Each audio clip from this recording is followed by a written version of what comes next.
of the awards.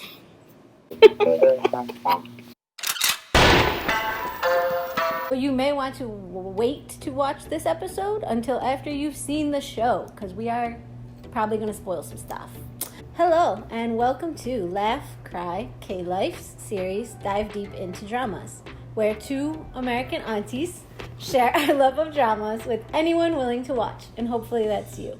So for our first episode, we wanted to cover a show we believe that should get all of the awards. All of the awards. So let me just say this one more time. All of the awards. No, all of the awards. And when we talk about all of the awards, we're not just talking about awards that are given out in Korean film industry. No. I mean all of the awards. It's Okay Not to Be Okay came out at a time recently where we all needed to be able to say that it was it was definitely okay to not be okay. The show touches on dealing with traumatic events which are life-altering. The three main characters in this show just happen to be connected by a series of tragic events involving one person. They're surrounded by, and those three characters are surrounded by patients that are healing in a hospital for people with mental health concerns. So there's lots of layers to the story. As our first topic, we decided, and because the show just ended, and I think we're both in a little bit of a post-show depression from it. Because once that good show ends, it's hard to realize that it's over. We decided to talk about our reasons for why this show was needed during COVID-19. One of the main reasons is that it just allowed me to look at things that were not okay and stop pretending that it was okay. To be able to say, yeah, that's really messed up, or this is absolutely life-changing for the characters, and then think about people that I know that were going through the same things, and just to put a little secret out there. Whenever I cried for the show, then I was having a deep cry for myself of things that I may not have cried over because I was trying to be okay. And so, just seeing that and having those moments and just kind of crying with them allowed me to kind of do some healing throughout this whole entire crazy pandemic, unrest, everything that is going wrong within society right now. Was just able to kind of just have a cleansing cry every episode. It's watching people heal is healing. Yes. It's why people go to therapy in groups sometimes, right? Yes. It's why people who are recovering from things recover in a group of people that are recovering while also doing their own thing, right? It's in this moment in time, we cannot be together generally, right? Mm-hmm. You can be together in really small groups. You have to be separated. You have to know that the other person is following all these guidelines. So you're not having these moments of healing with your friends and family like you normally would, or can happen. And so the show to me felt like a little bit of group therapy, right? Especially with the notion of how they healed, and it was just pretty much you have to face it head on. Here is a problem, and it's okay that it's not okay. And that was the director. Right. The director guy to me was the lead character of It's Okay to Not Be Okay. Right. Just embrace what's happening here, friend. Right. It's not okay. It's okay that it's not okay. Yeah. For me, one of the reasons was the absurdity was done so well. Yes. So in K-dramas and Chinese dramas, there's always absurdity. And what I mean by that, and it's great and it's awesome and it's why you watch, right? Great outfits. Oh. Scenes where the emotional control is all over the place. Characters are yelling over really small things or what seemingly are trivial things, right? But in this show, it was so on point. Yes. It was so well done. Smell the coffee. 사랑한다고! 사랑한다니까? 진짜 너무너무 사랑해! Let's talk about costumes. All of the awards. Costumes. All of the awards. The lead actress awards in this show, I mean, she did a phenomenal job of wearing everything that was designed for her petite frame. It was just oh my gosh, I want that outfit. I don't care what I look like. I want that outfit because she made you want it. And the outfits would be something as simple as a black dress with some knee boots to something as huge as a huge hat, gigantic hat with a gigantic hat on for her to take a day trip. Like, once again, in K-dramas, pretty normal. Yes. Like, the outfit shows the level of character engagement. Right. But it was just so well done. And, like, everything. Also, like, partially this might sound a little silly, but, like, in COVID, when you're wearing, like, sweatpants every day, or you're like, right. Like, you're like not fashion. getting these moments Yes. where I put my makeup on and I dress up. So, like, seeing fashion was really, I don't know, it was lovely. Like, it was like, made me smile a lot. But one of the things, I sent my sister a clip of 2 of the characters actually engaging in a fight, and she literally had to stop and pause and said, is he wearing overalls? Is this grown man wearing overalls?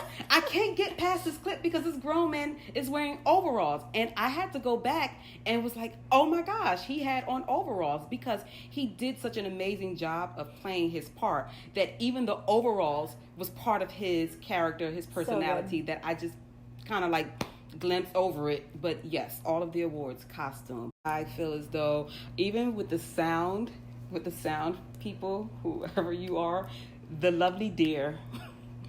Yes. All of the awards for the sound effects, because that deer. You'd be chilling on your, like, couch, and all of a sudden there's fireworks in your neighborhood at, like, weird times. Yes. What is happening? And it's happening, like, nationally everywhere. Everyone's just blowing up fireworks, which relates to the deer because it's out of freaking nowhere. Like, first of all, I'm just gonna be honest. As a person who grew up in the city, I did not know deers made sounds like that. Deer don't just, like, run around making that noise. That deer did. So the actors who played, first of all, I want to just apologize in advance if I do not pronounce the names correctly. I really work hard to try to make sure that I learn the pronunciations of the names. The lead actors were Kim Soo-young and Oh Jung-se, and the lead actress was So Yi-ji. Absolutely amazing. I've seen Kim Soo-young in a few shows and movies, but this was my first time actually seeing So Yi-ji as well as Oh Jung-se. Amazing actors. I feel as though they all did an amazing job, but Oh Jung-se, Yes, he played Sang-tae. yeah, and Moon Sang-tae Sang-tae. actually That's had right. autism. He was someone who had autism, and he did an amazing job. He did it in a way where it wasn't like mockery, but you really felt like all of these things that we don't see in the autism community, that pretty much how brilliant they are, how observant they are, how like gifted. He was yes. so artistically gifted, right? Yes. And he was able to articulate in his way his emotions as well as the things that bothered him and what he knew about himself. So it's just, they did, once again, I'm going to say this, all of the awards. And all the actors. All of the actors. Like, supporting characters, mains, like, all of the actors. Like, even the small yes, people who had, yes. like, literally... Like the streaker guy. Yes. Streaker guy was like in 3 episodes or 4. Like, he wasn't even in all the episodes. But right? you literally felt everything that he was going through from... I identify with streaker guy a lot. I laughed a lot at streaker guy because of the fact that for some reason he was very fast. For a streaker, he was like the fastest streaker I've ever met in my entire life. And he literally was just amazing from beginning to end. And even the villain...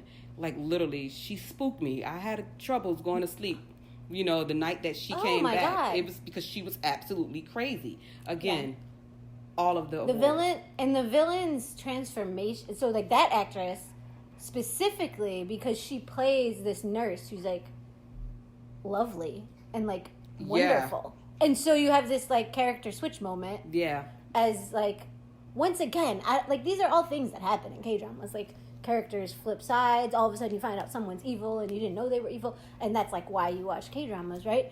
But in this show, I don't know, whoever the director was, and the writers, the awards, the writers, all the awards, everybody, all the awards, all of them, because this villain, like, it was so subtle that when it happened, it was haunting rather than, like, jarring. In this, it was like, did not see it coming. And I had this moment when, like, they showed you that she was the evil one, where you were like, that's not her. It can't be her. It can't be her. It can't You're be like her. thinking in your head of every moment she's had, where she's like forming these deep, loving connections with all these other characters, and you're like, It's no, the scariest no. thing in the world, because then you realize she's had access to all of these people throughout the entire show. So, like, another reason why